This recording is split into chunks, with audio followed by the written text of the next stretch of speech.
It's good to be back on the channel. I've been away from this for about a month now. It really wasn't my intention, but life gets busy. And also, I just felt like I needed a little quiet and I needed to put it aside. So this morning, Rich and I were praying together before we got going on our day. And it was interesting as I started to pray, the word task came to mind, and I asked God, give us tasks for the day that you want us to do. And so when I got done, I thought, this is a day I need to get back on the channel. This is it.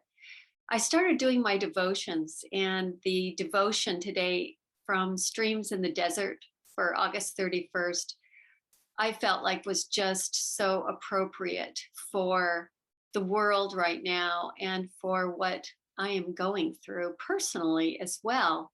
We all have times of uncertainty where we are trying so hard to trust God, but we look out on the horizon and we see nothing. We don't understand why the situation's happening. We don't understand how He's going to make something of it. We see no physical sign that gives us hope, yet we are still to trust Him. I'm going to read to you from the devotion. It's written by A.D. Simpson, and the text is John 20:29, which is, "Blessed are those who have not seen and yet have believed." How important it is for God to keep us focused on things that are unseen, for we are so easily snared by the things we can see.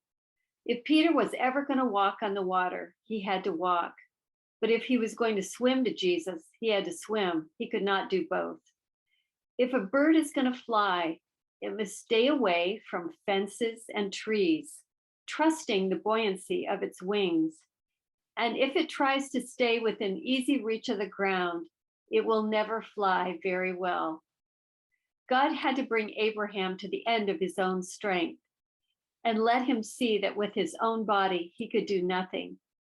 He had to consider his own body as good as dead. It talks about this in Hebrews chapter 11, verse 12. And then Abraham had to trust God to do all the work. When he looked away from himself and trusted only God, he became fully persuaded that God had power to do what he had promised. This is what God is teaching us.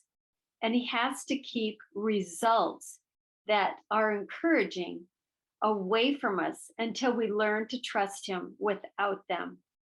And then he loves to make his word as real to us in actuality as it is in our faith. This was a real encouragement to me because I have things in my life right now that are so mysterious to me. And yet I am called to trust God, even though I can't see what's on the other side.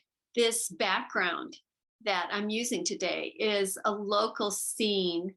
It's McConnell Ranch here in Shasta County, and it's a place with walking trails. People are out regularly using them. It's a favorite place for people to enjoy the outside. But I have to tell you, McConnell Ranch doesn't look like this today. There is no blue sky. There are no clouds. The ground and the greenery is drab. Number one, because it's summer and we haven't had any rain, so it's quite brown, but even the brown is drab. The smoke from the fires that we have had for weeks now are clouding our sky.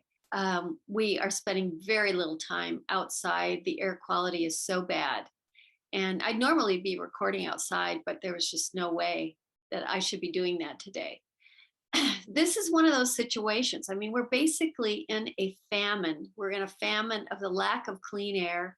We don't know when it's going to end. We hope it's going to end when we get rain. We don't know when we're going to get rain. All those things are changing, it seems, on a yearly basis. This is one of those times when there's no circumstance going on around us that that gives us real hope. Yet Jesus, in that moment when he was gathered with his disciples and Thomas, that is referred to in John 20:29, that moment, Jesus didn't just show the wounds from the cross to Thomas and let him touch those wounds and see with his eyes that they were real. Jesus went on to say to Thomas and to the disciples, but you will be more blessed. There will be more awaiting you if you trust me when you don't see. I hope this is an encouragement to you today.